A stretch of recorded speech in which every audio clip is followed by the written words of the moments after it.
Faatui, so take it easy on him. But go ahead and ask questions.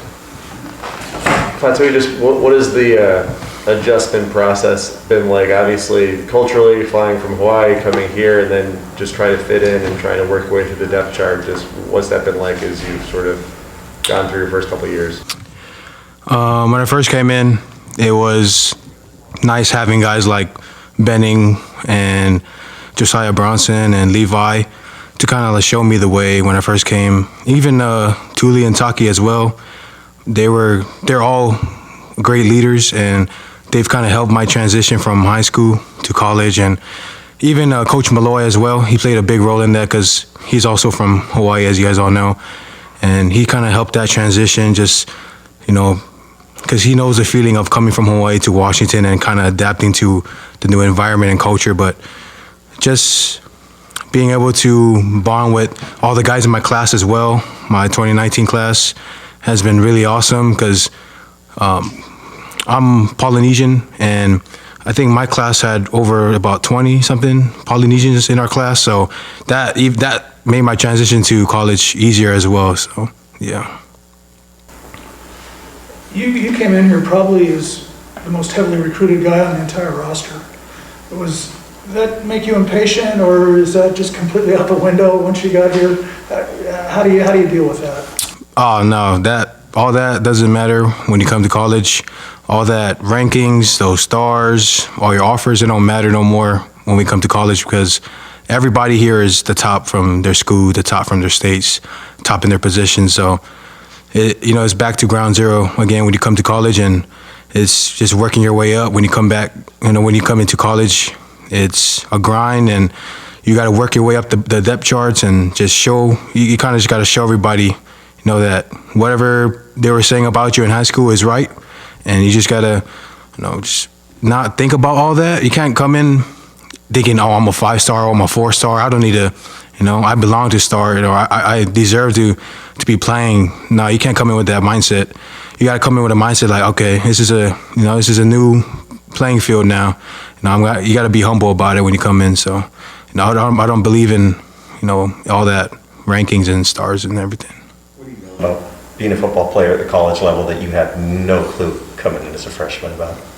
I would say the speed of everything, the speed and the athleticism of the O-linemen, because there were some great O-linemen in high school in Hawaii, but these O-linemen in college are way more athletic, they're more smart, they're more strong, and that transition of getting used to the speed of college and getting used to some of the more stronger O-linemen as well in college, it was definitely a new thing for me, and it kind of made me want to become stronger, become faster, and get used to the tempo of college. Did you have a welcome to college football moment where you said, wow, this is different? Wow. I would say freshman year in practice on scout team, I got double teamed by Nick Harris and I think it was Luke Wattenberg, and they did a gallop technique on me, and I've never got galloped in high school. They galloped me and I absolutely just flew. So that was like, wow, these guys are not playing around. So that was definitely my welcome to college moment right there. With all that said, now having been here for a couple of years and adjusted to that, how do you feel like you're a different player than the guy who came in a couple of years ago? I feel like I've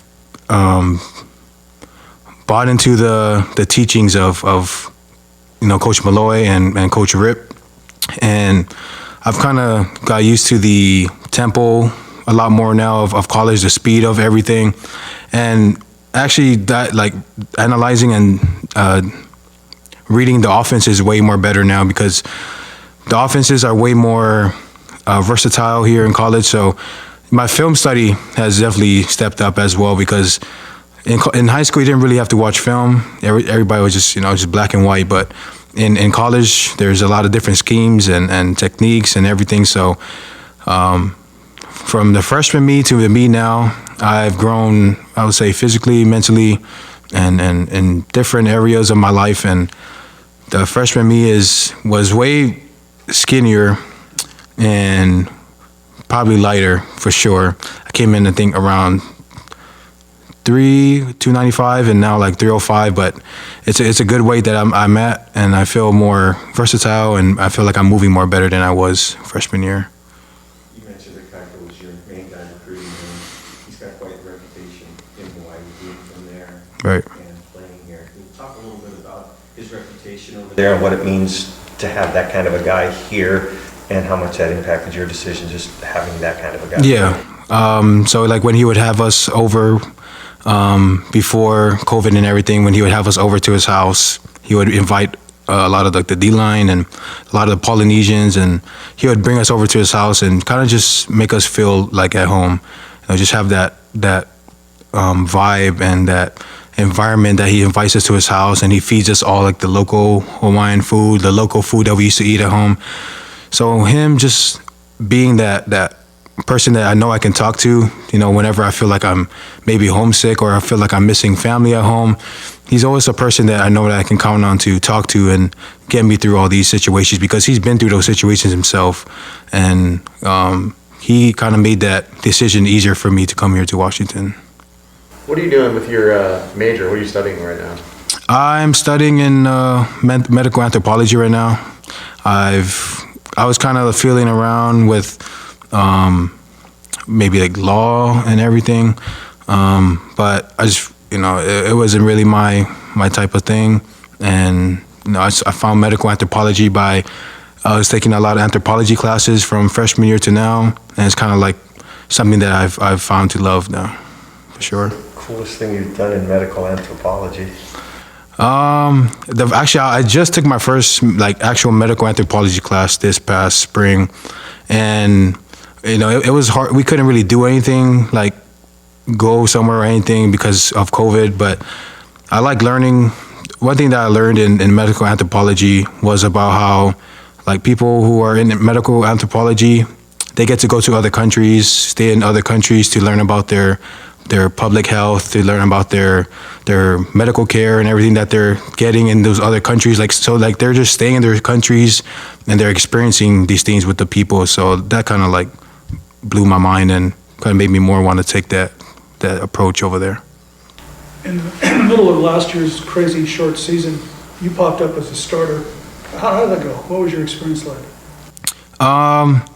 It was definitely crazy. Starting in my first college football game, it was. I definitely had some butterflies in the beginning. As always, being a first starter in my first college football game, but I had to get over those butterflies real quick, and I think it was in the Utah game that when I first started, and those guys have a good O-line, so like those butterflies had to go away real quick, and it was a great experience though. It was definitely a learning experience for myself, and I definitely cherished that moment for sure. I know you've got a big family and a big support system back in Hawaii. What has their experience been like, seeing you start, seeing you play? Just what has that been like just to have that around you, I guess? Right. Man, I have a big support system back home, and they're always like sending me videos of me on TV. They're always texting me, calling me, telling me good job, or just talking to me about the game. So just having that support system back home, it means something to me, especially being so far away from home. It feels good to just know that my family's watching me, that my family's supporting me, that they're there for me, and it's been a great ride for all of us, not just myself. I mean, when they come to the games, they're like, wow, because some of them, actually a lot of them have never been to a college football game, especially one in Husky Stadium. So during my freshman year, when they got to come, like my parents or some of my other family members, it was definitely an eye-opener for them as it was for me. Like they were like, wow, the crowd is so loud, the atmosphere is so awesome. So it feels so great that they get to experience this whole thing with me as well. All right, let's get Tyler up here and thank you for your time. Thank you.